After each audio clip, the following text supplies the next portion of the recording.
அன்பார்ந்த வாலிப நண்பர்களே, நம்முடைய வாழ்க்கைய வசந்த காலமா மாத்திர இந்த லெந்து காலத்தை கடவுளுடைய வார்த்தையை கேட்டு தியானிச்சு தொடர்வோமா?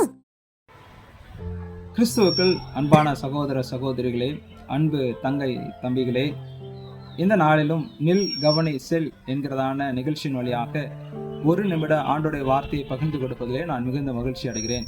இன்றைக்கு கொடுத்திருக்கிற தலைப்பு விடுவிப்பும் எதிர்பார்ப்பும். யோவான் 8ஆம் அதிகாரம் 1 முதல் 11 வசனங்கள பகுதியை அடிப்படையாக வைத்து இந்த நாளுக்குரிய ஒரு நிமிட தியானத்தை எங்களோடு பகிர்ந்து கொடுக்க நான் விரும்புகிறேன். அதிலும் குறிப்பாக 11வது வசனத்தை அடிப்படையாக வைத்து இந்த நாளுக்குரிய இந்த ஒரு நிமிட தியானத்தை எங்களோடு பகிர்ந்து கொள்கிறேன். இயேசு ஒலிவமலைக்கு சென்ற பிற்பாடாக திரும்பவுமாக எருசலேம் ஆலயத்திற்கு வருகிறார்.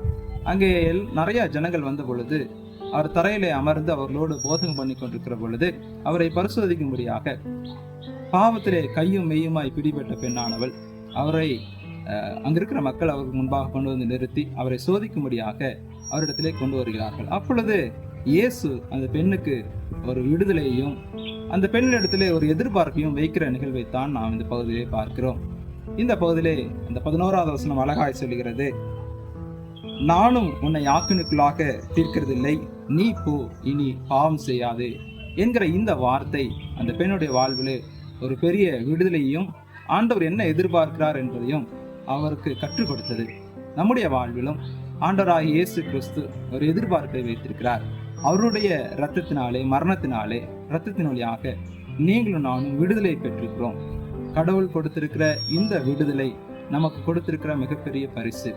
ஆண்டவர் நம்மிடத்தில் எதிர்பார்க்கிற காரியம் ஒன்றே ஒன்றுதான், இனி பாவம் செய்யாது இருக்கிற ஒரு வாழ்வு. நீங்களும் நானும் கடவுள் கொடுத்திருக்கிற இந்த பரிசின் வழியாக விடுதலை பெற்றிருக்கிறோம்.